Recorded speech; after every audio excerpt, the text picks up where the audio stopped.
All right, welcome everyone to our first kNOw-PAIN Meet the Team event. So kNOw-PAIN is led by myself and Dave Walton. We have administrative support from Felix Du, who's here, who sent many messages, as well as Diane and Sarah from WIN. So our group is supported through a Western Interdisciplinary Development Initiative, or IDI grant, and we have some matching funds and exceptional administrative support from the Western Institute for Neuroscience as well. If you haven't done so already, please check out our website, knowpain.ca.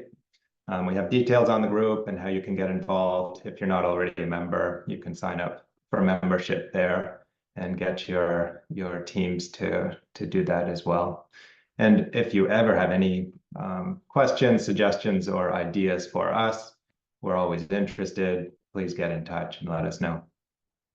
So some things that we're currently planning include an online think tank for probably December this year, as well as a full-day conference in March. And happy to say that we have recruited a very notable keynote speaker for that event. So watch your emails for a save the date message coming very soon.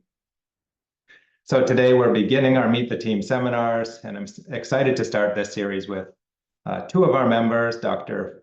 Fiona Webster and Dr. Eldon Loh. These monthly events will help us get to know our team members better and realize our potential for interdisciplinary research. So if you'd like to present at one of them, please let us know. Our first speaker will be Fiona Campbell. She's a professor in the School of Nursing. She received her PhD in sociology from the University of Toronto, and she's also an academic fellow at the Center for Critical Qualitative Health Research at U of T, and cross-appointed associate professor in the Institute for Health Management and Evaluation and Social and Behavioral Sciences. Professor Webster's program of research is built upon a career-long interest in applying the tools, theories, and insights of sociology to explore and improve the care of complex patients who suffer with chronic pain and other health conditions using largely ethnographic approaches. She has established herself as a nationally and internationally respected scholar conducting research at the intersection between health and culture and its impact on health equity and social determinants of health. Fiona, take it away. Thank you very much, Dave, for that lovely but long introduction. It's an honor to be here and to be one of your first inaugural speakers. So let me just get my slide presentation up and I will begin. Okay, so I titled this talk, How Can We Know the Pain of Another? And I picked this up from the email that Dave Walton sent around. And as part of answering that question, I want to look toward talking about what does critical social science bring to the table. So now I'm really going to have to go quickly. So my program of research is sort of underpinned using the approach that I was trained in sociology, which is institutional ethnography. And the whole purpose of institutional ethnography, or IE, is to sort of explicate and understand the standpoint of people with lived experience of chronic pain. So it's a way of researching that really links people's individual experience, so we can think of the micro level, with macro level social structures that inform and organize that experience. And it has some key tenets that are part of it. We look at what people do and think about it in the context of work that they're performing. So for an example, we would think of having to arrange doctor's appointments as a form of work. So I won't say a lot about it here, except to talk about and share with you how we understand experience. So in an IE study, people's experiences are an entry point into our inquiry. So we want to understand what is sort of organizing their experiences, and that's really the point of our analysis. We believe that people's experiences cannot just be retold or counted like you would in patient satisfaction surveys, but they must be analyzed using an explicit theoretical lens. And most of us working in critical social science would bring that belief, that assumption as well. And importantly, we're never looking for some kind of absolute truth or meaning, but what we refer to as narrative truth. So again, predicated on the assumption and belief that the world looks differently depending where you're standing within an institution. So then the line of inquiry is aimed at discovering, again, how experience is organized historically. So we look historically at experience, we look at policy, and we look at social meaning. In addition, we think of experiences as not being individual, but socially produced. So therefore, they're relational. We look at things like intersubjectivity between people or between people and things. We recognize that people have multiple roles. We talk about multiple subjectivities, that people don't have fixed identities. So for example, who I am when I'm here speaking to you might be different than who I am when I'm at home with my family. So we need to take that into account. Another example is that physicians can be patients, patients can be physicians, although we tend to sort of separate these two groups as if they're absolute and fixed. So that's the methodology that I use, and it has informed this program of research that I've been working on specifically since 2014 in the area of chronic pain. And before that, I worked as a scientist at Sunnybrook Hospital with an orthopedic research team looking at acute pain, and that led me eventually through a series of research findings to this issue of chronic pain. So the first sort of study I did was COPE-1 from 2014 to 2018. And the aim of this study was to begin in the standpoint of primary care physicians and understand how they were dealing with patients with chronic pain. So that was funded by CAHR. Sort of one of my postdocs on that study also got a SSHRC grant. Migration, Minds, and Marginalization, looking at transformation in Ontario resource towns from the perspective, again, of people with chronic pain. COPE-1 led into COPE-2. So we looked at sort of what was going on at the primary care level from a physician standpoint. Then we moved to look at what the experience of the social determinants of health was like from the standpoint of patients. So this was titled An Institutional Ethnography of Mental Health, Addictions, and Poverty in the Lives of People with Chronic Pain. COPE-2 led to COPE-3, which was looking at what was happening in the lives of people who suffer with both chronic pain and marginalization during the pandemic. This program of research from 2014 to 2024 also last year won CAHR IMHA Inclusive Research Team Excellence Prize. So we're very sort of proud of the work we've done there. Here's just an example of some of the outputs from COPE-1, some of the outputs from COPE-2, and that leads us into my current project, which is a SSHRC partnership grant with the acronym of PEPPER. And the point of PEPPER, Patient Engagement and Pain Research, is to look critically at what it means to engage patients, to ask questions around why we tend to engage some people and not others in our sort of frameworks and our understanding of what it means to do patient engagement. And the other objective of PEPPER is to advance equity, diversity, and inclusivity and decolonization, and build capacity for critical social science approaches to pain research. The partnership grant was given $2.4 million over 4 years from SSHRC, and we had an additional $800,000 in partner contributions. And PEPPER is comprised of 7 different but interlocked and interrelated research projects. So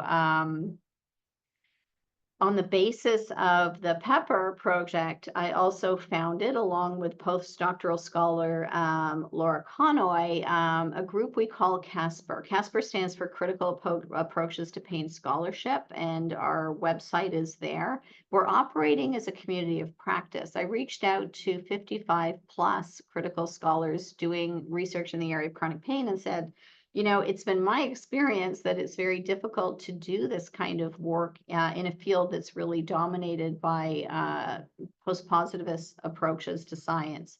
And everyone wrote back saying, yes, they've had a similar experience and they'd love to sort of form a community. So we've done that. We're growing still. We have about a third of our members are in Canada, a third in the States, a third in Europe, as well as some other countries.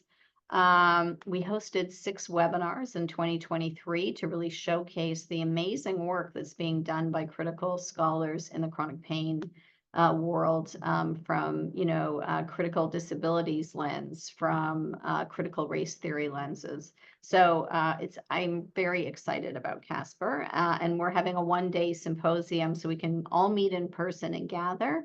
And we're organizing this in conjunction with the Canadian Pain Society's annual general meeting it says 2024, but it's in 2025. So the 2 questions I sort of want to look at now that I've sort of introduced you to my program as quickly and rapidly as I can is issues and understanding experience. And that's really, I think, related to a problem both for people with chronic pain and for critical scholars, which is that science is founded on notions of objectivity. And then the second question I want to ask is, how can we better use findings from critical scholarship and qualitative research in pain research in practice? So I'm sure all of you, or many of you, are familiar with this well-known saying that I think really captures and gets to the heart of the issue, that to have pain is to have certainty, to hear about pain is to have doubt. And this is particularly important, I think, in all of the research that we do. It comes up in research, it comes up in practice, it comes up in treatment recommendations, where medicine and science is guided by objectivism, so the desire to measure, desire to have certainty.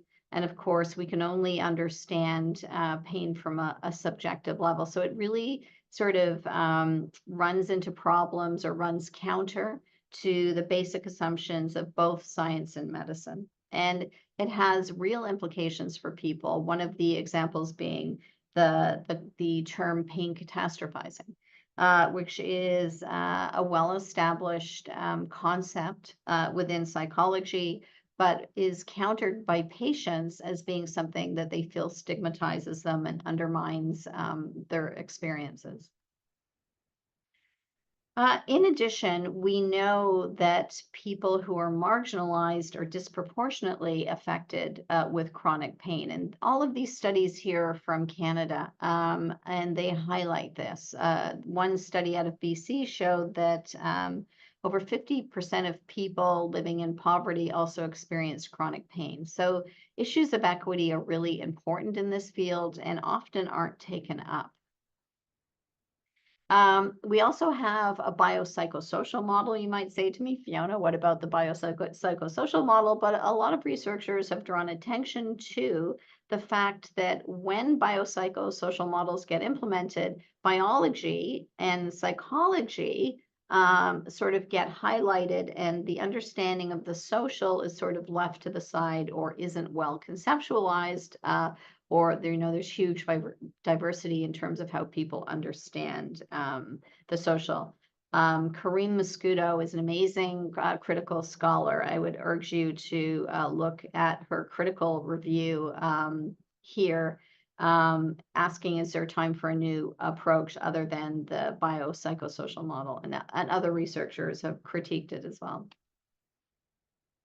So what is the sociology of chronic pain, which is what I and many others are doing? So sociologists emphasize this connection between social position, social experiences, social status, and illness and health. So the focus is not on individuals. The focus is on social conditions, on socio-political contexts, and the health beliefs of a society. So it's very, very different than post-positivist approaches to research.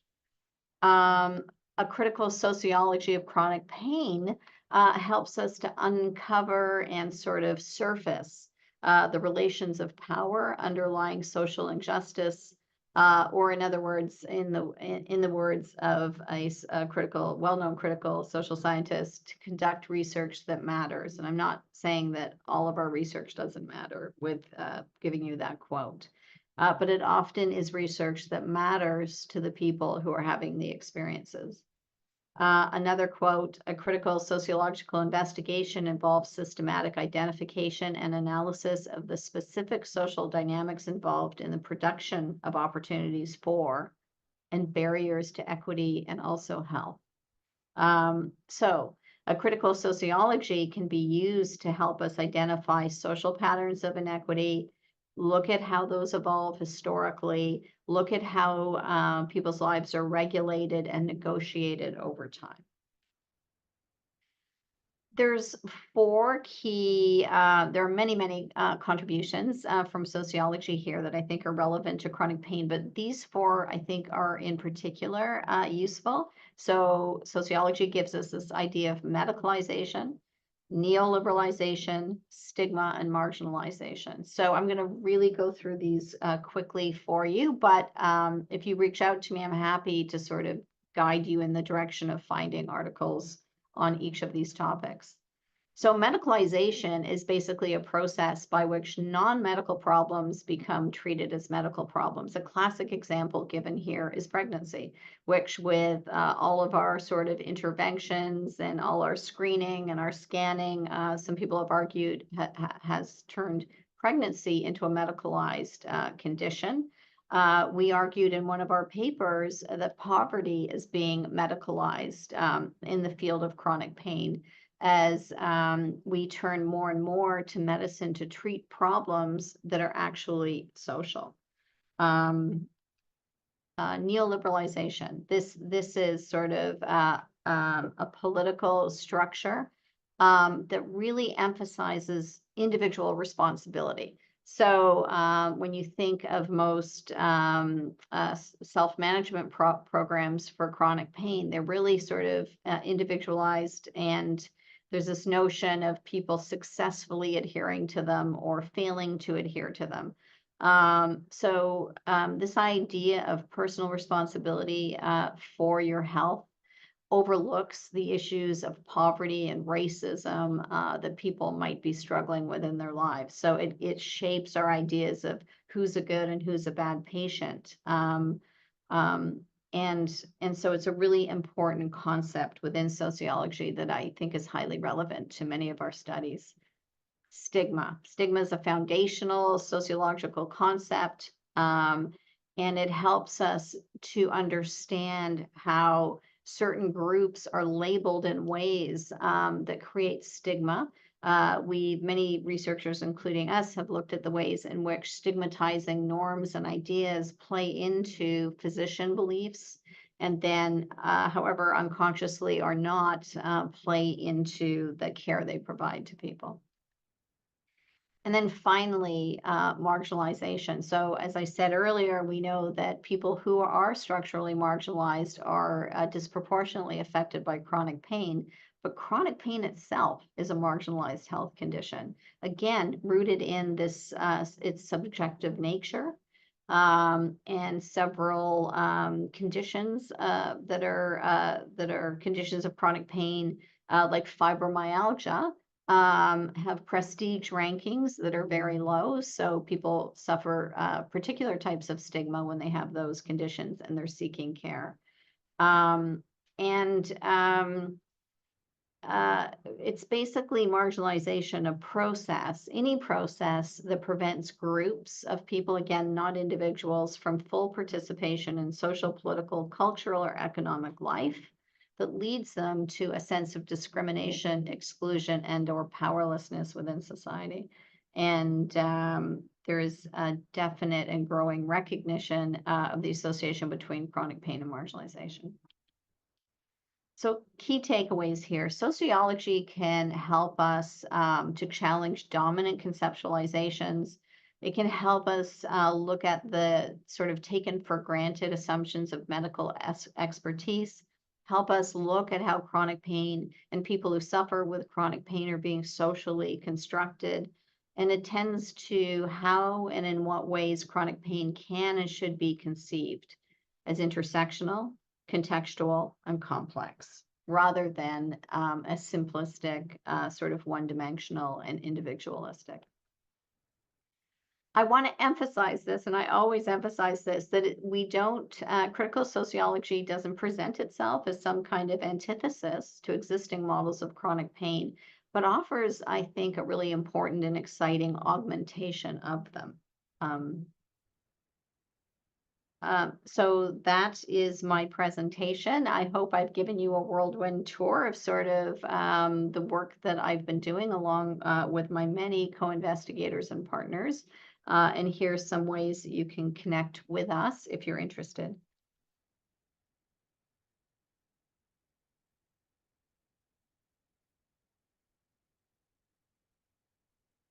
So I hope I've left some time for questions.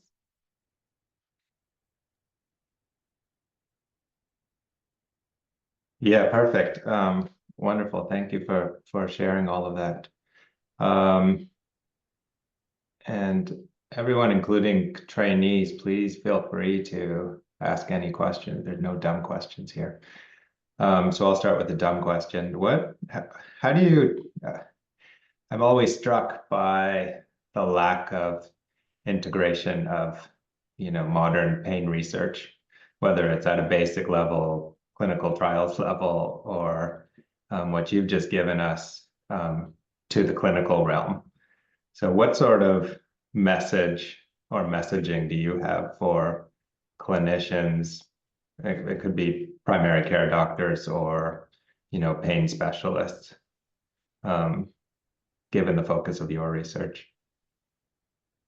Well, there would be lots of messages. I think one would be to be reflective about your own sort of assumptions and biases, to sort of learn to listen to patients, which sometimes means going against your own medical training, to recognize and acknowledge that you don't always have the resources to deal with patients. Physicians and other clinicians are the front line of dealing with, I think, social inequities, and we often under-resource them.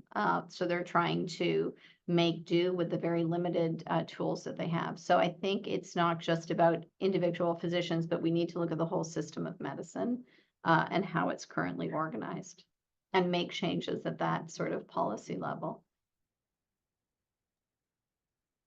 Thanks. There's a question from Naveen.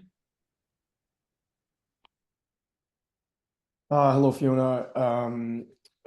Great presentation. So a little bit of my background. I'm a clinical trialist over at Schulich, and my main research area is management of acutely painful conditions in the emergency department, and more so more efficient ways of doing procedural sedation and analgesia / anesthesia. So one of the things that, like, as doing clinical trials, most of mine are Health Canada regulated, I'm sure, like most people here. And in order to get funding for these trials, we often go to Tri-Council. And unless you have an instrument that measures very well, you're not going to get funded. So, but I hear you because Dave Walton, I don't know if he remembers, but he and I kind of had an email exchange about this, because Dave is involved in one of my longitudinal cohort studies, and about, should pain really be measured, and what does that measurement mean? What does the estimand really represent? And one of the things that we're trying to do now is, rather than, in pediatrics, we use the FACES pain scale all the time.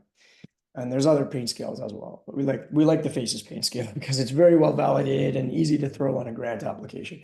But one of the things we're starting to do is actually looking at the change. So can it not just can pain be measured, but can it be agreed upon to have increased, decreased, or stayed the same? So we feel that if we like look at pre-post assessments in a short term, analyze data in terms of pre-post assessments, and then you kind of have a different sort of view, because you really will never know what the degree of pain experienced by somebody else. But they may be able to tell you whether their pain is less than it was before. And of course, there's a whole bunch of factors that may go into that. Maybe they like the care that they got. Maybe they enjoyed the flavor of popsicle they got, so they're gonna report a lower level of pain. Hopefully, all of that will even out in the wash since things are randomized. But I don't know what your comments are on about that, and if you see the field of quantitative, objective assessments of pain changing over the next 10 years. That's a really good question. To answer the first part of your question, I think it's an issue of the problems and barriers to true interdisciplinarity that people introducing sort of critical or qualitative research, as you mentioned, won't get funded, right? So there's a real barrier right there.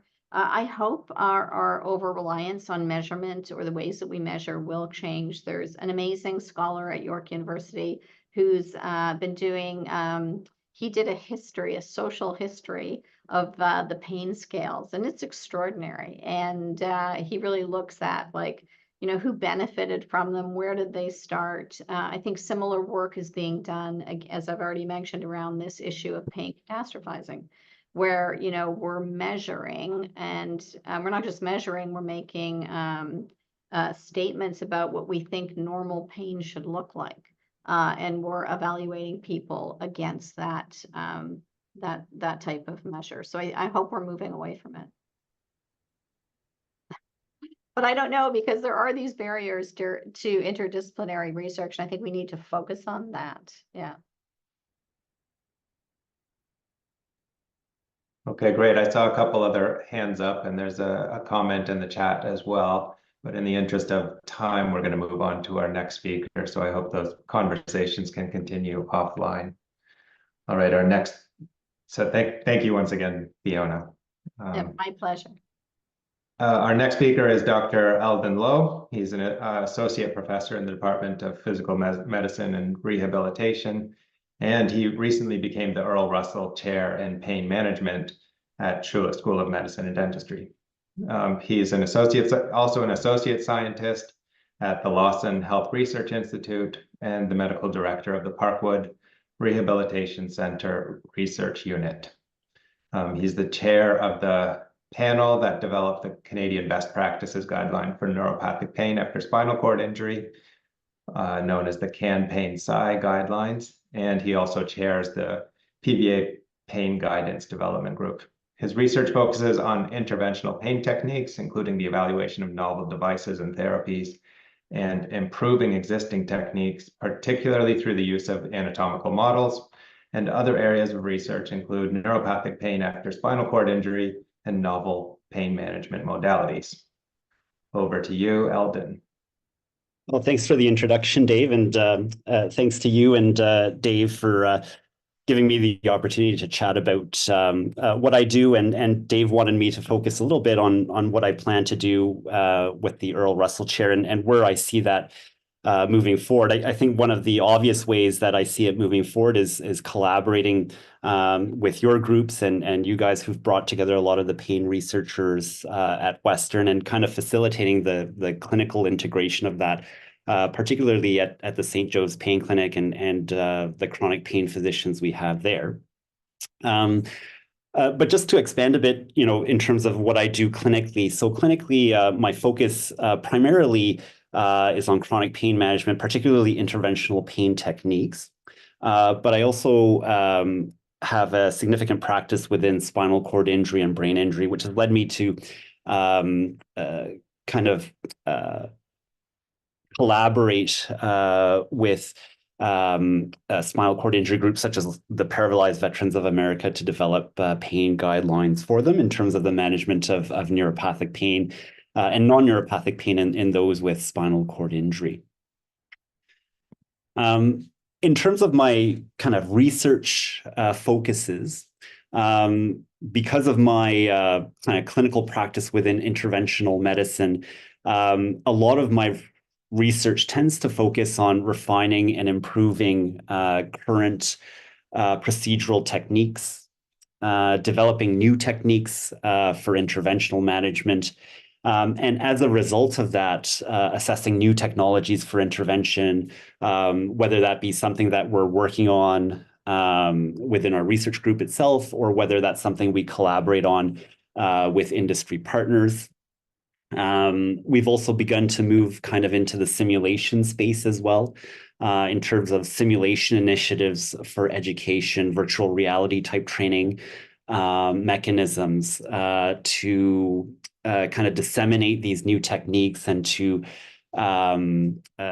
teach residents, fellows, and maybe experienced clinicians new ways of performing these techniques to hopefully get better clinical results and to optimize the outcomes that people get with these procedures. The other piece of my research focus currently has been on kind of novel non-pharmacologic interventions. So some of these relate to different injectables, such as PRP or platelet-rich plasma, which has gotten a lot of media attention more recently.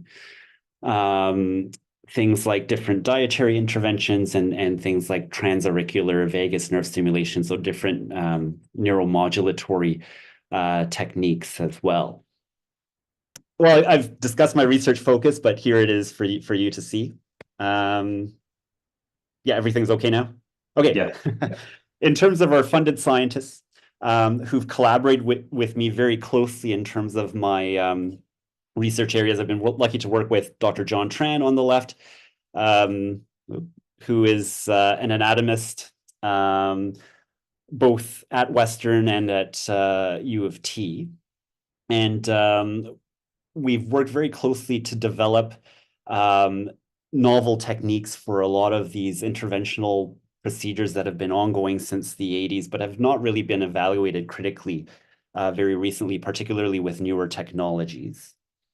And Dr. David Allison, whose picture is on the right here, and he has collaborated with me very closely on kind of the neuromodulatory techniques, PRP, diet studies as well. And his background is in kinesiology and more inflammation, bioinflammatory markers. So he's been very instrumental in kind of integrating that within our research program. Both Dave and John initially were funded with or through the Department of Physical Medicine and Rehabilitation as scientists working with us. With the chair, I've been able to continue on their funding and together with PMR, secure more funding with them to allow them to continue to work with us over the next few years and really drive and expand those research areas, which they've done very ably. So I think the part that I'm going to focus on next is how we've been working together in one project that I've been doing with John to demonstrate, you know, how I see clinicians and basic scientists collaborating at Western to try and move kind of basic science findings into clinical practice and how we've worked together to do that and how people may also want to emulate that model or have me help them facilitate that model potentially. So in that regard, the main thing that we've been working on together is improving techniques for radiofrequency nerve ablation. So for people who may not know, RFA or radiofrequency nerve ablation is a treatment that uses thermal energy to denervate sensory nerves to stop them from transmitting pain signals to the brain. So on the left here, you have an example of a lesion that's generated by one of these needles. Generally, these procedures are done under some form of image guidance, primarily fluoroscopic guidance, but sometimes it can be done under ultrasound as well. And basically, what we're trying to do with these procedures is to place the electrode, the active electrode, next to the nerve of interest. So we're targeting that nerve, burning that nerve as much as we can to try and alleviate a person's pain as much as possible. So in doing so, we hope to improve their mobility and activity and function. Now, that's a kind of a very technical description, but in terms of the clinical outcomes, they have not always been as good as what we would predict based on prior clinical studies. In terms of cervical and lumbar RFA, only 53 to 90% will achieve over 90% relief at 12 months. And depending on the study, this can be very variable. Generally speaking, I would say about 20 to 30% of people would fail to achieve the type of relief that we would expect them to achieve with diagnostic blocks. Now, when you look at the SI joint as another area where we commonly do ablation, the success rate of that is even more variable. We're only 11 to 44% of patients are achieving 100% pain relief for 6 months, and only 32 to 89%, and it's a very wide range, depending on the study that you're reading, of patients who achieve at least 50% pain relief for 6 months. There are a lot of reasons why these procedures may not be as beneficial as we hope or expect. Those factors can relate to patient selection. So depending on what elements of the history and physical exam you're using to select patients, whether there are differences in block techniques and the criteria people use as diagnostic criteria to select people for these procedures. And another big aspect of why these procedures may fail is technical. So whether it's a needle placement issue or whether it's the technique of lesioning that's different or suboptimal for capturing the nerve. So in the past, we've looked at, Dave Walton and I have looked at different factors in terms of patient selection criteria with Swati in the past. Swati Mehta, who was one of our PhD candidates or PhD students from a number of years ago. But no one recently has looked at kind of technical aspects in terms of anatomy. So these procedures have always been done in the same way since they were first described in the 80s. And when you look at anatomical renderings from that time, it's usually someone drawing a diagram or a picture. And the descriptions of nerve course, of the anatomy is always very descriptive and qualitative, and it's difficult to quantify what are the ideal factors that would minimize your procedural shortfalls when you perform these techniques. So some assumptions that I just want to review before we get into the anatomy piece of this is that we often assume that capturing the greatest length of nerve possible is the ideal. No one knows if this is actually the case, but this has been the kind of goal of these procedures. And what we found through our anatomical studies is that we are not capturing the greatest length of nerve possible based on the descriptions that we've been provided by the procedural manuals that we've been provided, even though these are considered the gold standard techniques of performing these procedures. So getting the optimal technique for achieving parallel placement of the electrode along the medial branch has never been specifically defined. So that's what has driven a lot of our initial anatomical research and what I've done with John.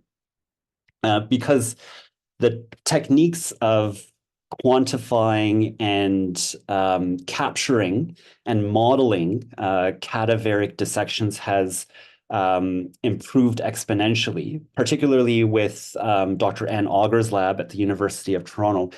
We've been able to very clearly and more closely identify what these needle angles should be when you're performing these procedures. So to take you through kind of very briefly what we do, we usually start with a cadaveric dissection of a cadaveric model. From there, we can actually generate high fidelity 3D models from these initial dissections. And from there, we can generate things like heat maps and place virtual needles on these models. So we can actually see where those needles should be placed at what angle to capture the greatest length of nerve possible. And then we can correlate that with real world needle angle measurements, and we can actually perform these techniques based on what we found on these cadaveric models. So I have to say that the only lab that we're aware of in the World Anatomy Lab doing this is at Ann Auger's lab at the U of T. And just a personal anecdote, I actually began my research career in Ann's lab back when I was an undergraduate student in 4th year. And I actually started with the first 3D model of gastroc soleus when she was doing her own PhD, and I was helping her collect data for that. So it's incredible to see how it's developed over the past 25 years now. Not to say that I'm that old, but I am that old. It's been 25 years, and now what we're able to achieve with that modeling software is quite incredible. So I don't think pictures do it justice, but maybe this short video will give you an idea of how manipulable those models can be, and the amount of detail and definition that we have in terms of the course of the nerves, where we can place those needles. And from these models, it's very easy to quantify what are the ideal factors for placement for these needles to get the best clinical outcome, or hopefully the best clinical outcome. So it's kind of one factor that we can eliminate from all the potential factors that can limit the optimal clinical outcome from these procedures. So where do we go from here? From these anatomical models, we've been able to define different locations for placing the needles. So we've proposed new techniques for performing these procedures that have really not changed, again, like I've said, since the 1980s. So we've added a lesion at this new site called the submammillary fossa, which is underneath that mammillary process. And we've also been able to identify optimal needle angles to capture the greatest length of nerve possible for this type of low back pain. So really, the course of this has really been a bench to bedside approach. So we've started with anatomical feasibility and optimization. We're moving now into kind of being very precise with our technical descriptions so that we can more easily disseminate this to different sites. And we are in the process of developing more prospective and retrospective trials to try and assess the true clinical outcomes from these changes in that procedure. So really, it's been a kind of a bench to bedside approach that we've been able to take these basic science findings that are relevant, and they're actually easily implemented within clinical practice because there's really no clear description of how these procedures should be done. They're general descriptions, but we've been able to kind of get to the granular nature of these needle placements. So we've been able, once we find something in the cadaver lab, to bring that immediately into clinical practice. The big question is whether that will make a big difference or not, but that kind of remains to be seen. So that's one aspect of where I see this Earl Russell Chair being able to facilitate and help research in London and beyond. But I think there are other objectives that I see as possibilities and things to build on over the next few years. Those things include engaging clinicians, building industry partnerships, and establishing a network of multi-site collaborators, primarily in the field of interventional medicine, where we really don't have that currently, even though I think a lot of us are working towards the same goals, at least in Canada. So in terms of engaging clinicians, I think Dave and Dave have had their own challenges in engaging kind of clinical staff in London. I think that has been an ongoing issue for quite a while. I mean, you get the same people who will come and engage with you over time. So I think that's one area where I can be helpful. I think some of the barriers that we face, sometimes clinicians or physicians, what's presented to them and what they like to engage things are things that are relevant to their practice and easily implementable. And depending on the type of research, sometimes it doesn't apply to physicians. Maybe it's more of interest to physiotherapists or occupational therapists or nurses or psychologists versus physicians. So sometimes that can be a challenge to try and bring something that's relevant to that person's practice. Because if they can't see that changing their practice or improving the lives of their patients, it can be more challenging for them to engage in that type of collaboration. The other thing that can be very important is minimizing interference with routine clinical function, right? You want to minimize the burden on not just the physician who's involved in the research, but nursing and administrative staff who also will have extra work to do, in addition to all the other things that they're doing. So it can be quite a challenge. Minimizing not just the burden on the staff, but the burden on the patient as well in terms of what you collect, how much you collect, and how often you collect, which can all impact upon their willingness to enroll in a particular study. So how do I plan to move forward with this? Probably looking at quarterly meetings between physicians and different scientists to help foster a bedside approach and kind of address some of these barriers to having physician engagement in a lot of these initiatives. Industry partnerships are important, particularly with optimal technical changes. The technical changes that we've made to optimize these techniques may require new technologies to optimize capture of these nerves. So we're looking at things like pooled RF technologies, different injectables and different needle types, and collaboration on clinical trials. So that's something that we are having ongoing discussions with in terms of different industry partners and different products that they may have that may allow us to optimize these technical changes. And finally, I know time is running a bit short, but multi-site collaborations are important. I think we've started to identify key centers across North America, at least initially, that we can bring aboard, because I think we're all working towards similar interventional pain goals, and that would be in Calgary and Montreal, and also in Salt Lake City, Utah. So it's nice to have those goals, but how can you facilitate these goals?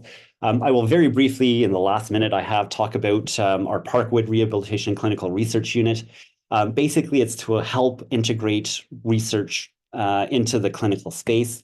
This is our team here. We're in a bit of flux now as people are going back to school. It's September, and a lot of our research staff are also graduate students.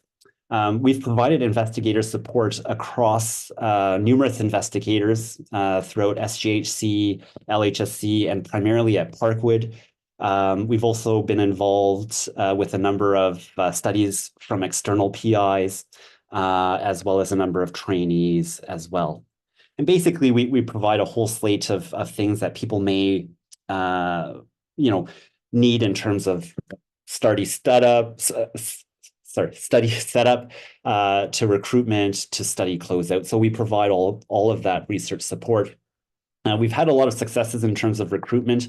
A number of studies that we've been involved with, some are investigator initiated, some are industry associated projects. We've actually been able to reach our recruitment early, and we've been able to expand enrollment in a number of studies across the city. Our advantages are, I think, one of the things that we have developed well is a good presence within multiple Parkwood and St. Joseph's clinics, particularly the PMR clinics and the pain clinics, so as to minimize disruption in terms of clinical processes and flow. And we have high quality, well-trained staff that are able to interact well with patients and clinicians and different staff members to hopefully make that integration a bit more seamless. So we strive to provide comprehensive research support. Our main focus thus far has been Parkwood. We've provided some kind of consultative support for other investigators and also some more involved support as well for investigators across London. So really, in terms of achieving our goals, what do I see? Utilize the people and resources we have in place. So some of the funded scientists, the PR crew, and our existing collaborations. Building connections locally between scientists and clinicians, and then also increasing our collaborations nationally and internationally, at least from an interventional pain perspective, and at least from a physician perspective in terms of chronic pain. And thank you. If anyone has any questions, I'm happy to address them. Fantastic, Eldon. Thank you for that overview. Yeah, we're reaching very close to the hour, so I think people are starting to trickle out, running to their next meetings, which we all have to do. But this was great. You know, I think you're really highlighting, you and Fiona both have really highlighted the kind of network building that has already been established here at Western, or that is in the process of being established. And we hope with kNOw-PAIN to be contributors to that as well.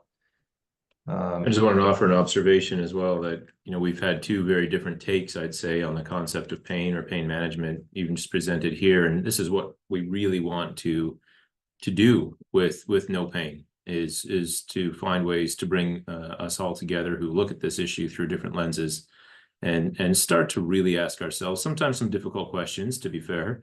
I think Naveen kind of raised an interestingly difficult question earlier, and both Fiona and Eldon, you've both touched on this idea of how we know the pain of another person, which is why we've named it this. But really want to thank the both of you for bringing these different perspectives, and they certainly are not meant to be in any way divergent. As Fiona mentioned, you know, these different theories are meant to augment each other, and I hope we can continue to do that. So thanks again, everyone. Terrific. Yeah, thank you. These seminars are recorded and will be available on the kNOw-PAIN website as well. So for anybody who missed it, who you want to share, or Eldon and Fiona that you want to share this with, feel free to share that link once it's up. Thanks, everyone. We will see you next time. As we said, be in touch if you have any ideas, comments, or would like to get involved in any other way. Thanks, everyone. Have a great rest of the afternoon. And thanks again, Eldon, if you want to really appreciate it. Yeah. Thank Thanks you. for organizing this, Dave. Yeah, thanks. Bye-bye. Bye.